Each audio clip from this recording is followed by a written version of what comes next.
in a good mood tonight? So am I. But that's not always the case. I sometimes get depressed. And there are two kinds of depression. There's a kind that makes sense, where there's a clear catalyst for it. Something bad happens to someone, usually some sort of loss, and they'll react with sadness, which is normal, but if they're unlucky, it will progress into depression. That's the normal kind. I have the other kind, which makes no sense. What typically happens to me is I'll have a series of small setbacks that, taken alone, would seem minor and wouldn't seem like enough to knock me off my feet, but when taken together, they collude with whatever faulty brain chemistry I was born with, and I end up plunging into depression for weeks or months at a time. And this happens to me about twice per decade.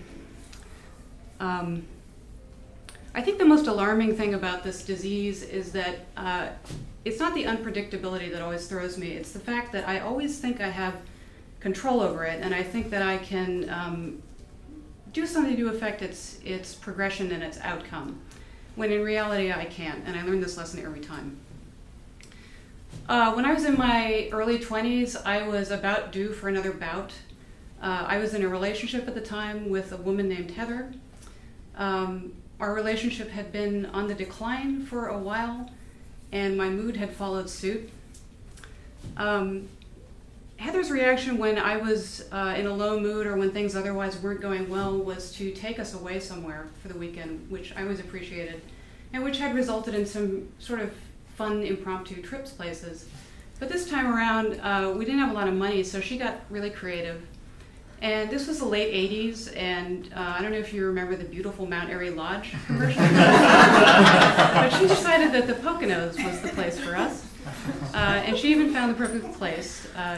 Not Mount Airy Lodge, but she booked us into the Rainbow Mountain Resort, which was, oh, you know it.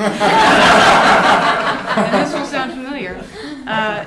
It was billed as the only gay and lesbian resort in the Poconos, and when we got there, I determined why there was only one gay and lesbian resort in the Poconos, and that was because apparently no one wanted to go to one. It was us and 3 or 4 other couples. The place was a disappointment. It had a rundown, neglected feel to it. There was no heart-shaped tub. It just was, I had expected more, and so my mood was rapidly plummeting. And in addition, on the drive out, Heather had lost a filling, so she was experiencing mounting dental pain. So the weekend was not going well, but you know, we'd booked 2 nights and we were committed, so we were trying to be good sports and make the best of it. The place had like a waterlogged tennis court and air hockey, and other than that, there was really nothing else to do. And I think the owners realized this because when we checked in, they had said there are you can have discounts to some of the big resorts where there's actually shit going on. And the second day there, lacking other ideas, we decided to take advantage of some of these. And unfortunately, we discovered that in order to claim these discounts, we had to produce these giant fluorescent rainbow-colored coupons, which basically advertised to anyone in a 20-foot radius where we were staying. And I wasn't ashamed of who we were, but it was just that you had to understand we were going to these giant resorts where there were carloads of straight Pennsylvania families driving up with their kids. And we would sort of quietly try to hand over these coupons, but it was like we were walking around with giant H's on our foreheads, like, you know, hey, we're from the Homo Resort down the road. And it was never worth the embarrassment. We sort of had this ill-fated day where we tried to find interesting things to do, and it capped off with a disastrous canoe trip. We thought renting a canoe would be fun, but then we realized once we were in the canoe that neither of us actually knew how to operate a canoe. So we spent most of the afternoon shrieking at each other and dragging this canoe half a mile upriver because we'd missed a turn. So that evening, we were sitting in the restaurant. It was our second and last night there, and I was really happy to be leaving the next day.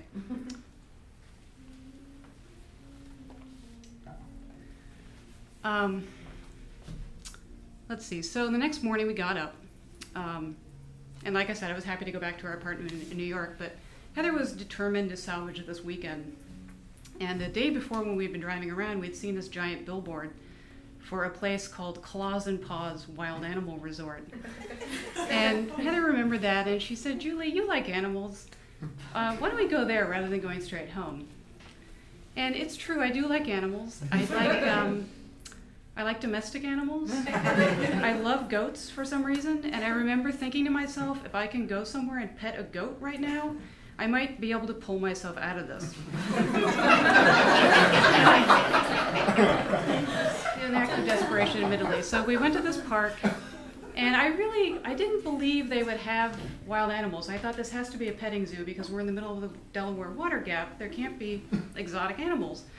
But we drive there, and we get there, and to our surprise, they do have exotic animals.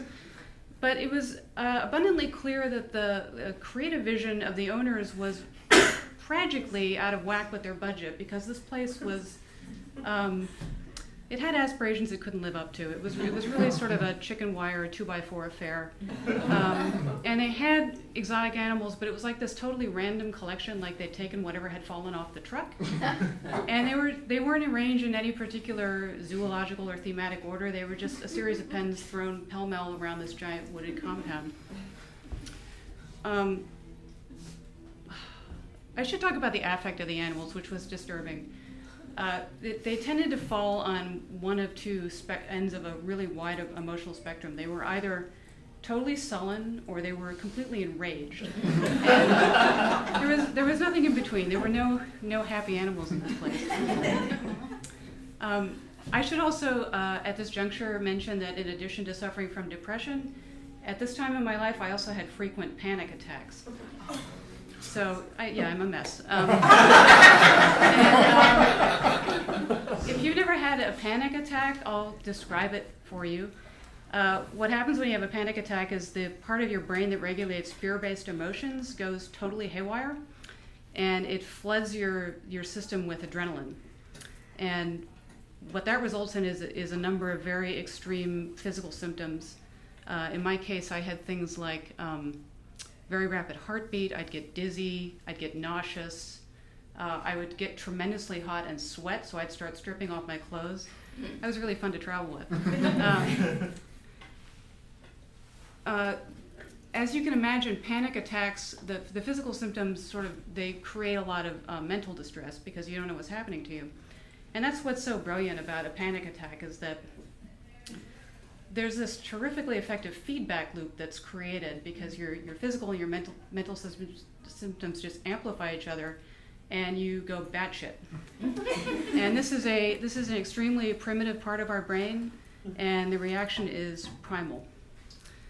This is where the term fight or flight comes from, and in my case, it's flight. I just wanted to flee whatever was happening to me.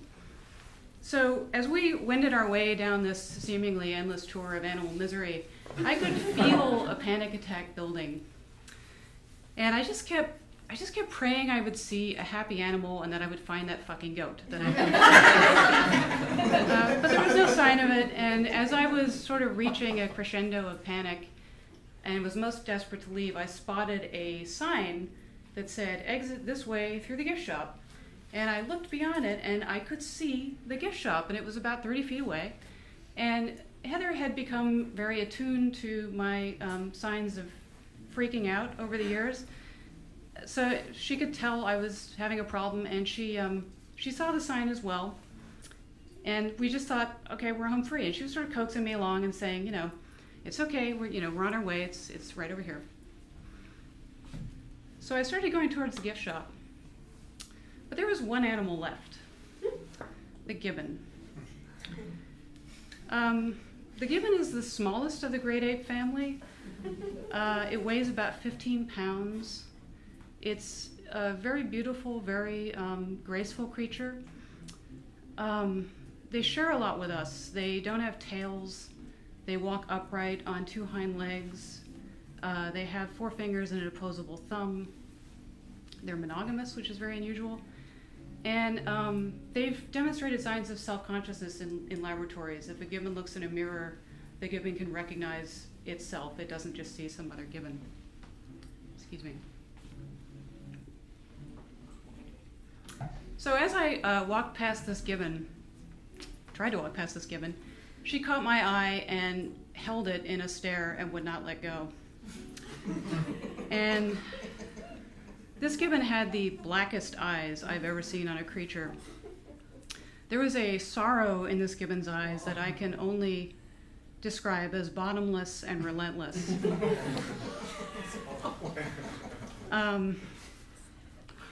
I really wanted to keep walking, but as long as she had me fixed in this stare, I just felt like I was abandoning her by walking.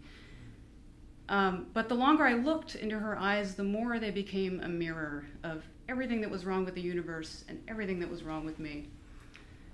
And as I stood there transfixed by her, in my mind's eye, I could see this hand coming out of the sky from behind me and reaching down.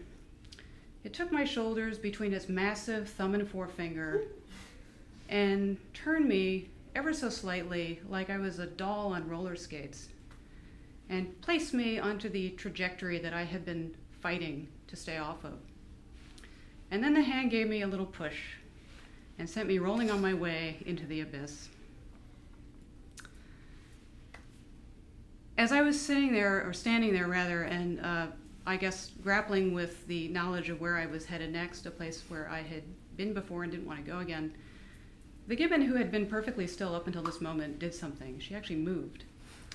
And without ever taking her eyes off me, she lifted one very graceful, very delicate hand, and she just placed it over her head like this. And this was the saddest thing I had ever seen. And it sent me over the edge. And next thing I knew, I was doing the 4-minute mile through the gift shop. I was sobbing, I was possibly screaming. Patrons were leaping out of my way. And even through the haze of, panic and sadness and tears, I was aware of these people, and I felt really bad for them, because they'd probably just gone through this park and they'd had a good time, and they were in the gift shop now minding their own business, trying to buy, like an auto refrigerator magnet or a Gibbon salt and pepper shaker. And there's suddenly this fucking insane woman running through the gift shop. That was actually the last trip Heather and I took together.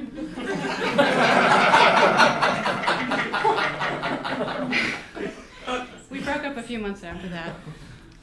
And I don't go to zoos anymore.